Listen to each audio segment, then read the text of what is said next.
December 4th, 2025. Russia, Moscow region, the city of Kotelniki, Orange Park residential complex on Sosnovaya Street. This is a new building. Yevgeny Geraskin has lived here since the building was opened for occupancy. Night in high-rise buildings is never truly quiet. An old lady from the apartment upstairs, unable to sleep, flushes the toilet. A young couple behind the wall is arguing, trying to figure out who was supposed to take out the trash. The neighbors decide to throw a party in the middle of the week, and everyone in the building can hear their drunken karaoke.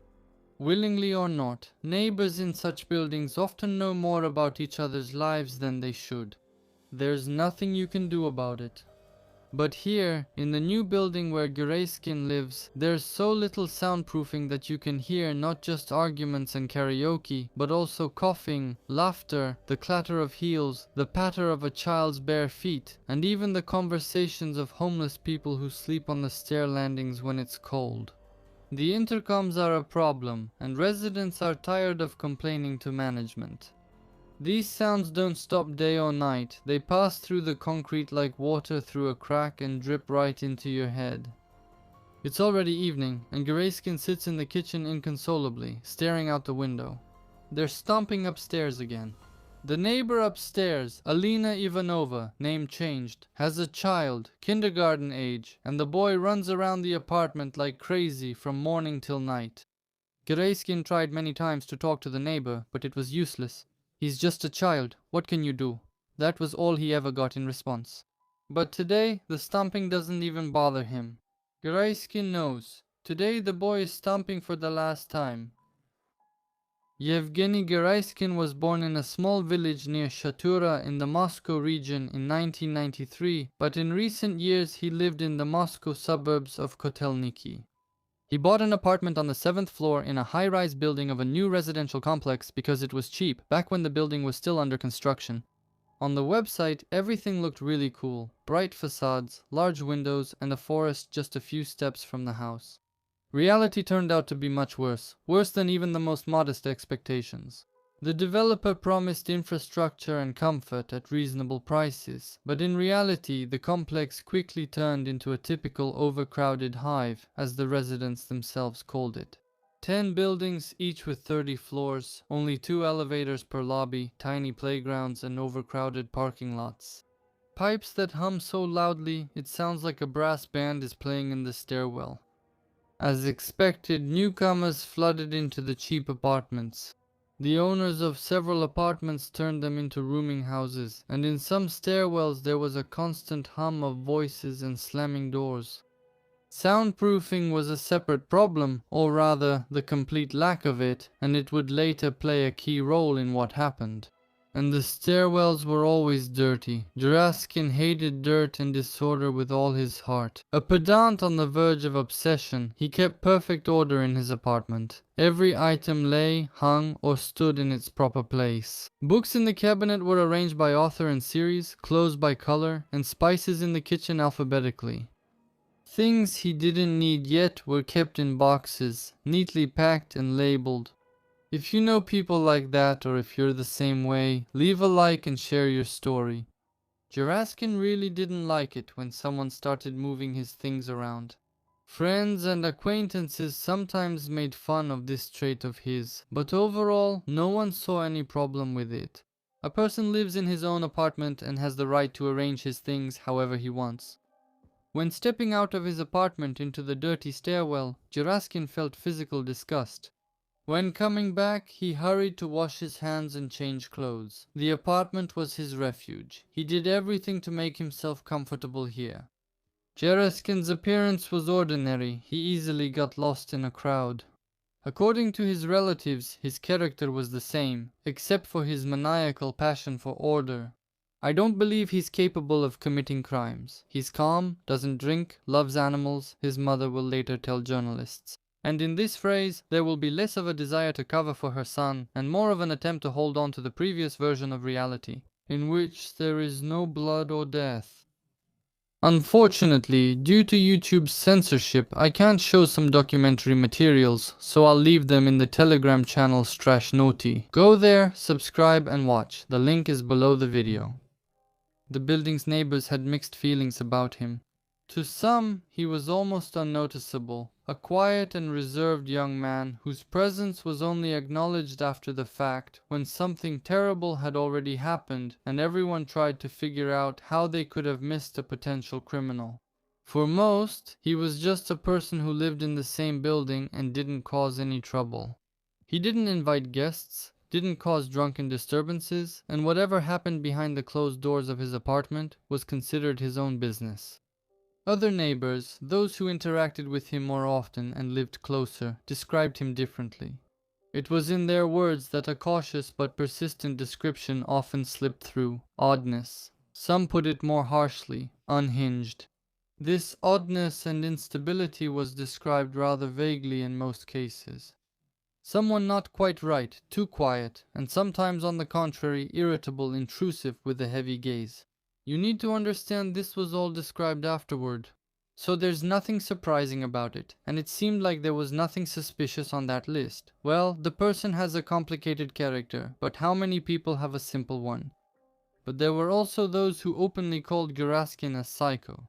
It would get worse for him in the spring and fall, and in the summer he was nowhere to be seen or heard. Maybe he went somewhere, or maybe he was getting treatment. The neighbors would talk about it later. For several years, Geraskin worked at one of the major research universities in Moscow. He was listed as an employee of the Department of Social and Educational Affairs. Later, he became a leading specialist in educational and methodological work at the Center for Assessment and Development of Managerial Competencies. He went on business trips and was considered a good employee. For some time, he held the position of curator at the School of the Student Representatives Council, a position that required communication, a certain level of trust, and organizational skills. He also handled his duties successfully here. At the same time, Geraskin was engaged in online trading and merchandising.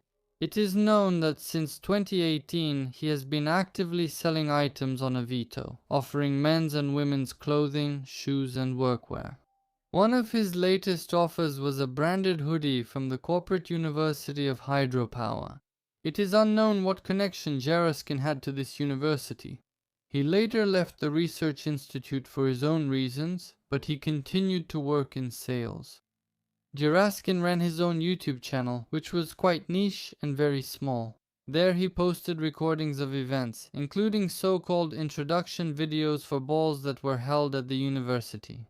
This is content that usually only interests the direct participants and definitely doesn't make it to the front pages of the site. But Geraskin got plenty of attention. In fact, he wasn't really chasing popularity. After everything that happened, journalists' attention was drawn to an old video recorded back in 2015. I'll leave additional materials on Telegram, by the way. It's scary, so subscribe and check it out.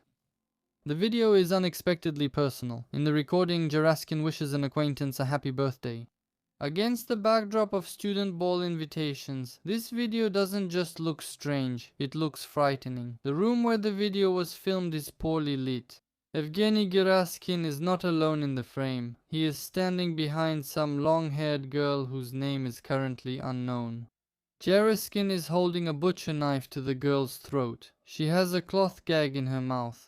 Completely calm, even with a slight smile on his lips, Geraskin looks into the camera and offers holiday greetings. In the speech, he wishes them well-being and health, just ordinary, everyday things. Then comes a phrase that doesn't fit the holiday at all, but clearly complements the tone set by the scene. I have a tradition you know about. If you don't plunge your face into the cake, I'll stab her, says Geraskin, jokingly pressing the knife to his victim's throat. At that moment it could have been seen as grotesque, as an attempt to shock or some kind of inside joke, but after what happened, the joke no longer seems so innocent. Yevgeny Geraskin first met his future victim 2 years before the crime. Alina Ivanova was born in Ulyanovsk. She had a college degree. She worked as an analyst. She was divorced. According to other sources, they had simply split up without officially divorcing, but she remained on good terms with her husband. She was raising her son Ilya. He was about to turn 7. The woman and her son were renting an apartment on the 8th floor. The neighbors described Alina almost the same way. And there was no other version of her, good-natured, easygoing, cheerful. The very same cheerful girl who always has a kind word ready, not just a polite one, but a genuine one. They said it was almost impossible to see her in a bad mood. Alina helped homeless animals. Once, she picked up a dying dog from the street and nursed it back to health. And the woman also loved her child very much. Ilya was the center of her world, and it was obvious. Ilya himself also remains an ordinary child in these memories. He was described as a calm, obedient boy, his mother's joy. Of course, a child his age couldn't sit in one place all day. He wanted to run and jump, to play. His mother wasn't always able to calm him down, and parents don't always try to calm their children down either. For a loving mother, a child who is running and jumping is a touching sight that brings a smile. After all, it means the child is healthy and in a good mood. But for a tired neighbor who has just come home from work, the stomping overhead is hardly something cute or pleasant. The residents of the complex constantly complained about the lack of soundproofing. Moreover, judging by the comments on a major review platform, the problem with noise was catastrophic. "What are you talking about? Screaming and renovations. If only it were just that. You can even hear the neighbor flicking a lighter through the wall. I go to my own bathroom and it feels like a public restroom. You can hear every sound. I sneezed in the bathroom and the neighbor behind the wall said, 'Bless you.' We say good morning to each other through the wall now. The neighbor upstairs watches TV shows, and I can make out every word." The apartments in the complex were handed over in different conditions, some with renovations, some without. Residents who had the money later improved the soundproofing, trying to block out the noise. However, most people just had to put up with it and argue with their neighbors, who were simply living their lives just like they were. Geraskin had been in conflict with Alina Ivanova for at least 2 years. When Alina moved into the apartment above him with her child, her son was only 4 or 5 years old. An active, restless age, a burst of energy that's hard to control. During the day, the boy went to kindergarten, but in the evenings he stayed home with his mom. Geraskin was also home in the evenings. He would come home from work irritated. Traffic jams, no decent place to park near the house, the constant crowd in the yard, and the smell of unwashed buildings. Geraskin was irritated by the homeless people who had once again occupied the staircase. The building's elevators worked only intermittently, and the complex entrances were poorly cleaned. There was often trash lying around, and for the perfectionist Geraskin, it was a real nightmare. He wanted to get home as soon as possible and hide behind the metal door from all his worries, but even at home he couldn't find peace. People around him were sneezing, coughing, groaning, and talking. A neighbor turned on the faucets, making the pipes hum through the entire riser. 1 floor below in the hostel, the migrants muttered in low, monotonous voices. Geraskin was heating up his dinner and sitting down at the computer, but the sounds pressed on his skull, not letting him relax, and then the running around upstairs would start. Back and forth, Geraskin felt as if those weren't children's feet, but hammer blows right to his head. He didn't hold out for long. One fine day, unable to stand it anymore, he grabbed a metal pot and started banging on the pipe in response. It was around midnight, and immediately angry voices came from downstairs. Alina didn't come to sort things out, and Geraskin assumed she got the hint.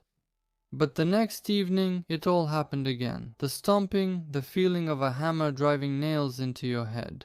Geraskin waited until the sounds died down, then opened the playlist on his computer. He chose heavy rock, placed the speakers on the wardrobe closer to the ceiling, and turned the volume all the way up. He didn't have to wait long. Soon there was a knock at the door. Geraskin turned off the music and strode over to open the door. And finally, luck. Standing on the threshold was exactly the one he had been waiting for. Alina greeted him very politely and asked her neighbor to turn down the music since she had a small child. Geraskin didn't even try to be polite. Inside, he was boiling, and now, when the cause of his tense evenings was standing right in front of him, he let his emotions out. "First, calm your own child down, and then come here with your complaints," he barked, and slammed the door in the woman's face. Maybe it was Alina who was trying to calm her son down. Maybe she thought the man was exaggerating and reacting too aggressively. She was probably even more convinced of this theory when she heard from other neighbors about Yevgeny's oddities. One way or another, they became enemies. They didn't greet each other in the hallway, spoke badly about each other, and each was sure they were right. The stomping continued. Geraskin kept playing music, now during the day, so there would be no reason to be fined for making noise at night. He banged on the pipes with metal objects and sometimes played recordings of a jackhammer. Alina tried to talk to him again, first politely, and then, after losing her patience, she threatened to file a report with the police. Geraskin just smirked. Go ahead, write it. What are you going to tell them? The residential complex had its own group chat, and the woman often used it to vent. She would vent her negativity there, the same negativity that Geraskin so generously shared with her. One of the residents of the building recalls, Alina repeatedly complained about the downstairs neighbor in the chat, called him unstable, and wrote that he would bang on the radiators day and night. Once she wrote that he played the sound of a hammer banging. Other neighbors also said that he wrote threatening notes aimed at her son and put them in her mailbox. They say Alina asked her ex-husband to talk to the neighbors. He came over and talked to them. The conversation took place and apparently it didn't change anything. Geraskin continued his war, only taking a break during the summer holidays, when, according to the neighbors, he became generally less noticeable and seemed a bit more patient. The neighbors offered Alina their own solutions, to talk politely, to improve soundproofing. Some advised more radical methods, to cut off the electricity from the fuse box, to put pressure on him, to respond in kind. One of the neighbors wrote, "It helps me to behave the same way. Crazies understand each other and don't try my patience. All legal methods are ineffective." Alas, if this is done intentionally, people realize they can get away with it and will continue. But Alina didn't want to go down that path. She didn't want to break the law, be aggressive, or pretend to be mentally unstable. Perhaps the woman hoped that everything would just resolve itself on its own. Sometimes that happens with neighborly conflicts, which die down before reaching a boiling point. But Geraskin wasn't planning to back down. In April 2025, Alina wrote an especially long post in the chat in which you could clearly sense helplessness and growing despair. Geraskin didn't understand polite requests or threats. The conversation her ex-husband had with him led nowhere, and she didn't know who else to ask. She wasn't moving anywhere. Maybe she thought it wasn't that simple. Her job and the kindergarten were here. Next year, Ilya was supposed to start school here as well. On the other hand, probably more than one apartment was being rented out in this huge hive of an apartment building. What do you think? Write in the comments. One way or another, Alina felt like she was going crazy, and it seemed like there was no way out. Their confrontation, which over 2 years had turned into a real drawn-out war, continued until December 4th, 2025 and ended in bloodshed. That evening, Alina and her son were spending time together as usual. Her son was about to turn 7 in a week, and for several days the boy had been pestering his mom, asking what she would give him, if he could invite friends, and whether his dad would come to the birthday party. Her ex had promised Alina that he would come, and the boy was waiting eagerly. At that time, the man himself was on a business trip, and perhaps Gerasimov knew about it. Some sources indicate that this is exactly why he chose December 4th as the date for his revenge. He hoped that Alina's ex-husband wouldn't notice their absence for a long time. If that's the case, then he didn't choose the date spontaneously at all. Then it turns out that Gerasimov was preparing for revenge in advance.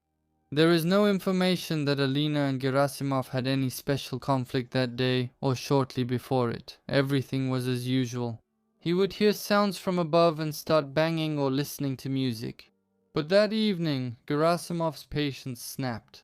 The neighbor didn't want to settle things peacefully, so he decided that only drastic measures remained. He waited until the usual evening noise in the stairwell died down, so he wouldn't accidentally run into other neighbors, took a hammer, some say an ordinary one, others say a meat tenderizer, and left his apartment.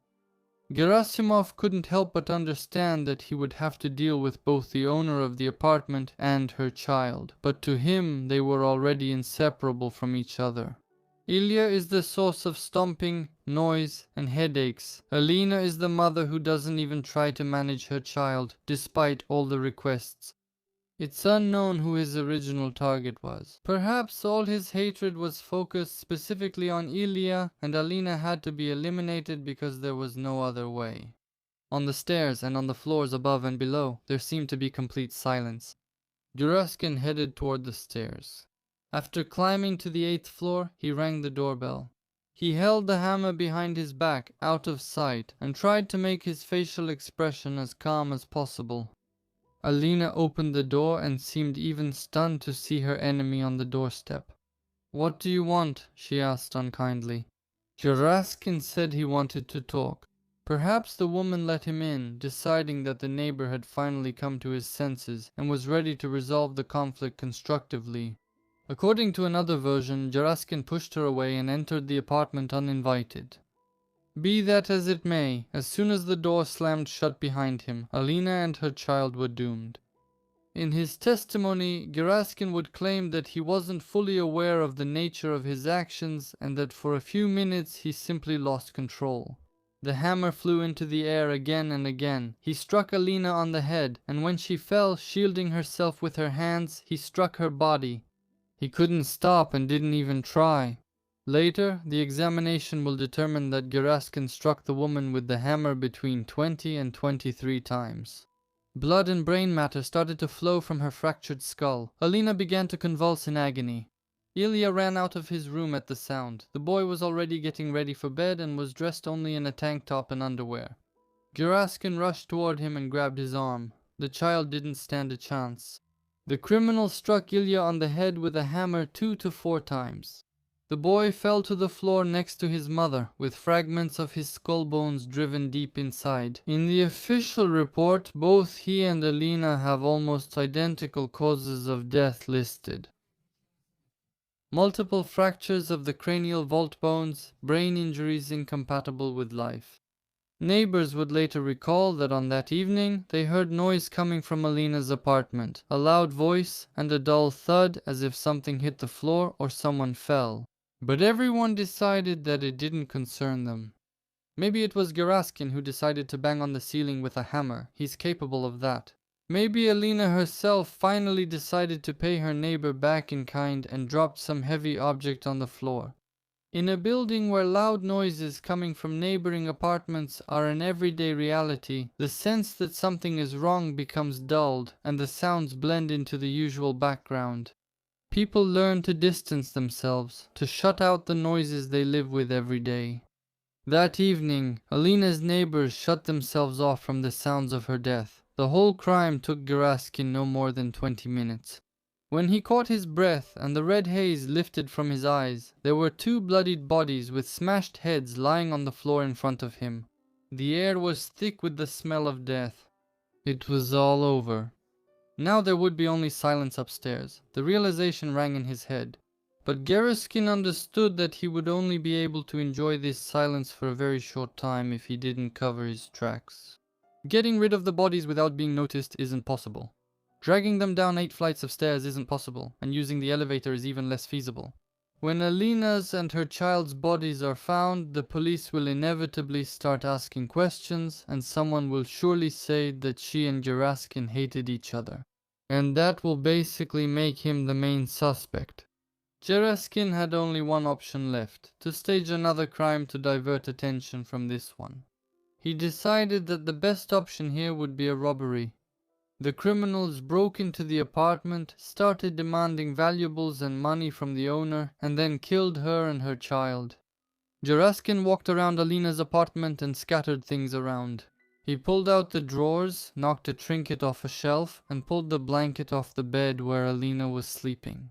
After that, he stopped in the middle of the room and looked around at the result of his work with satisfaction. It looked convincing, at least to him. Geraskin went down to his apartment, carefully washed his hands, face, and the hammer. Not a sound came from upstairs. Except for the coughing neighbor behind the wall, there was a blessed silence in the apartment. Geraskin hid the hammer and sat down on the couch with a sense of accomplishment. The characters from some movie were looking out from the screen of the open laptop. He could now peacefully enjoy his rest. At least today he could afford it. The day of December 5th passed quietly. It was Friday. By evening, the stairwell became noisy. Someone had guests over. Someone decided to treat themselves to some alcohol at the end of the week. Voices carried all across the floor.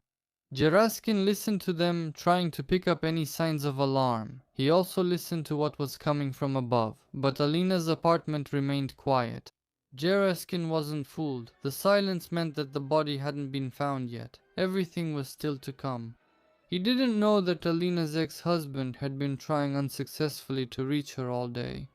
When Ilya didn't come to kindergarten on Friday, the headmistress or a teacher decided to call his mother to find out what happened, but Alina didn't answer her phone. Then the headmistress tried to call Ilya's father. The man promised to find out what was going on, and almost immediately dialed his ex-wife's number, but she didn't pick up. The phone kept ringing, then fell silent, and there was nothing reassuring in that silence.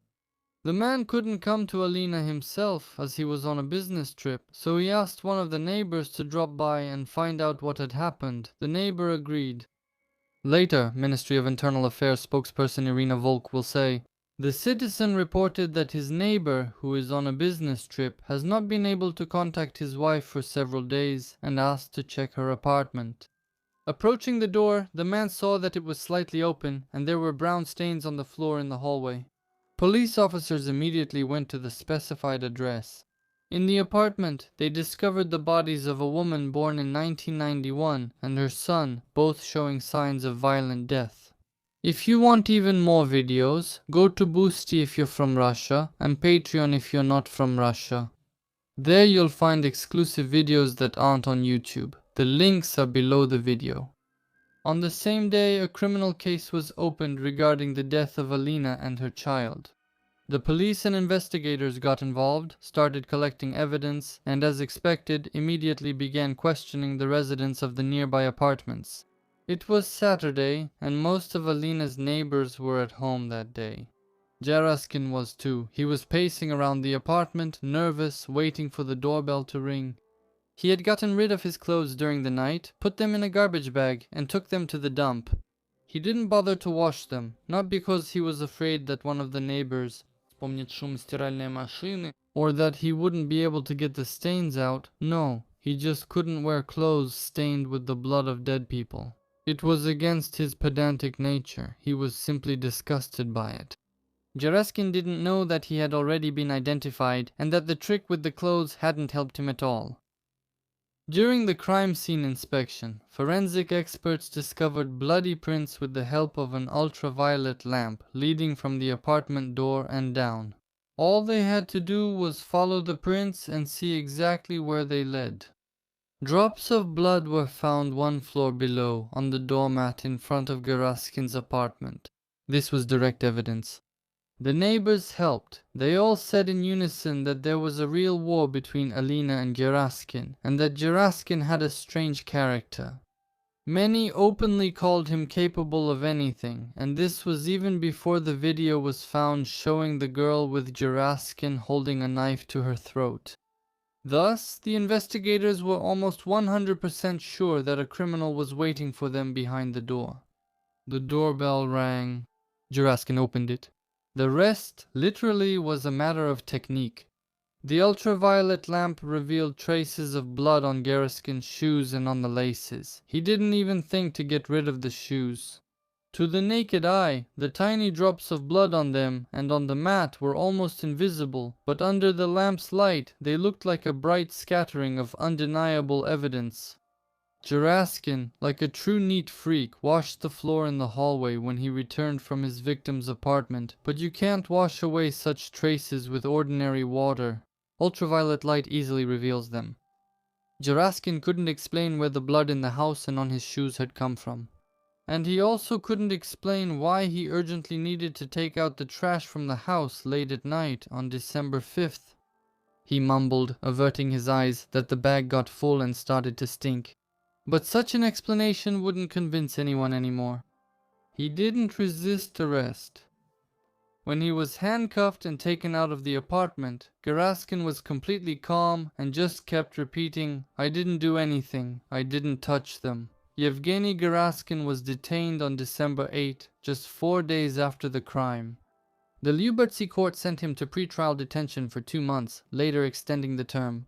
He was charged under Part 2 of Article 105 of the Criminal Code of the Russian Federation for taking the lives of 2 people, including a minor or another person whom the perpetrator knew to be helpless. According to this article, he could have faced from 15 years to life imprisonment. Realizing that he wouldn't be able to get away with it, he confessed to the crime almost immediately and told them where the hammer was hidden. During the investigative reenactment, the criminal showed in detail how he delivered the blows and explained how he staged the robbery. It was established that Geraskin had only staged the robbery and nothing was actually stolen from the apartment. Amid rumors about Geraskin's mental health, the results of the psychological and psychiatric examination could have been decisive. Does he suffer from a mental illness, and if so, did it render him legally insane? In general, this whole case is essentially about how incompatible living habits, lack of personal space, and quiet, years-long accumulated rage can turn an ordinary, seemingly normal person into a cold-blooded executioner. Geraskin's psychology is built on 3 pillars: pathological pedantry, social withdrawal, and a profound lack of empathy. Geraskin is a classic example of a personality with obsessive-compulsive traits taken to the extreme. Order is his reason for being. Books arranged by author, spices in alphabetical order, perfect cleanliness, all these are rituals that keep his mind in balance. When this perfect inner order collides with the chaos of the outside world, dirt in the stairwell, homeless people, and most importantly, unpredictable and uncontrollable noise, his personality starts to crack at the seams. Noise for him is an intrusion, literally a desecration of his inner sanctum. And when the source turns out to be a child, by definition, someone who cannot be quiet or predictable, conflict becomes inevitable. And then there's Geraskin. Coldly, cruelly, and methodically he prepared for the crime. He chose the date, most likely knowing that the former Mushalins were away on a business trip. He took a hammer, went upstairs, and calmly rang the doorbell. There's no sign of heat of passion or insanity in his actions. It's a calculated, though essentially irrational operation to eliminate an obstacle. Even after taking a life, he didn't fall into hysteria, but methodically began to cover his tracks.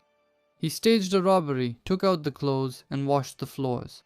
Again, this doesn't remind you of a madman, but rather of a person who has solved one problem and is now dealing with the next, how to avoid responsibility. His mistake, underestimating forensics, highlights his overconfidence. Interestingly, Geraskin was socially successful for a very long time. This shows that he isn't stupid and could wear a mask for years. And maybe he would have just lived as a slightly dumb, strange person if it weren't for this conflict.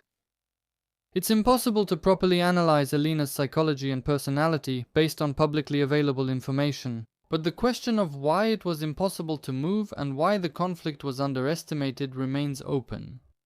Actually, fatally underestimating the danger was her mistake.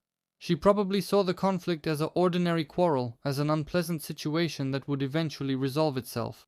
Overall, Alina is apparently an ordinary person who encountered an unusual evil.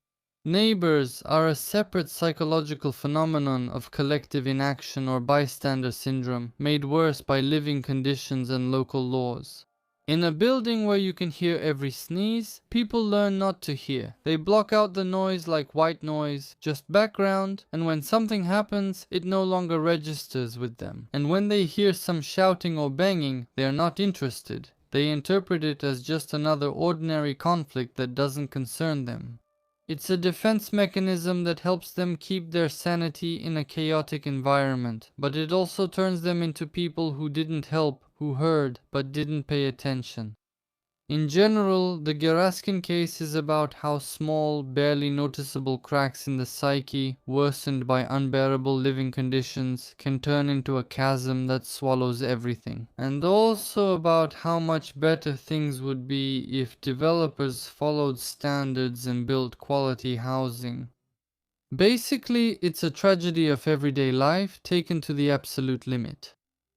According to preliminary data, an examination conducted by the Serbsky Institute established that at the time of the crime, Geraskin was sane and could understand the nature and consequences of his actions.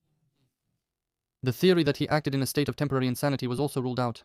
He planned the crime, took a hammer with him, and specifically waited for a moment when the floor would be relatively empty. In addition, the examination established that the blood on Geraskin's shoes matches the characteristics of Alina's blood. Additional investigations are still being conducted, and at the moment, Yevgeny Geraskin is awaiting trial in a pre-trial detention center on a dirty bed, surrounded by chaos and dirty walls. He will no longer be able to escape responsibility for his crimes. In a solitary cell, Geraskin will surely not be disturbed by anyone, and most of the day it will be quiet there. But it's unlikely he ever dreamed of such silence. And what do you think about this case? And how is your soundproofing? Leave your comments, like or dislike, and watch other videos on the Strashnota channel.